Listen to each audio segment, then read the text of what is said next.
Hi guys, this is Pherl. Welcome to Pherl, mga lutong bahay ni Pherl. So for this video, I'm just going to share you the ingredients that I will be needing in order for me to cook Lomi, okay? So Lomi, this will be my first time to cook Lomi. Namimiss ko na kasi kumain ng Lomi, guys. I am very much excited to taste the Lomi that I have cooked for the very first time, okay? So Lomi, so ano yung mga ingredients ko na gagamitin today, guys? Ito, atay, sorry, ito to.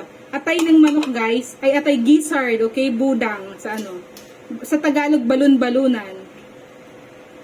Ayun, hindi ko pa na-experience mag-vlog collab, sabi ni Sis Tricia Humix. Ayun, I am still live in my YouTube channel right now.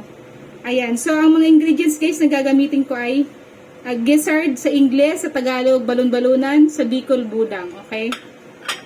And I have here squid ball. Squid ball. Ayan, bawang sibuyas. Okay? Sibuyas na mapagmahal. Sibuyas na nagmamahal siya.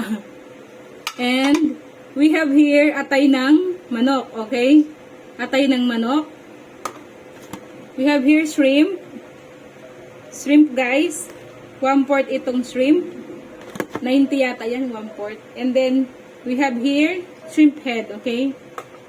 Another, I also bought celery. Yan. Celery, ito yung gulay. And then, the carrot. Okay, so magluto na tayo, guys.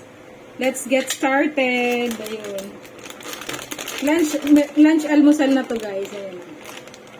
Guys, if this is your first time here in my channel, please don't forget to give a like, follow, comment, and share by... Ay, matuming kamay ko.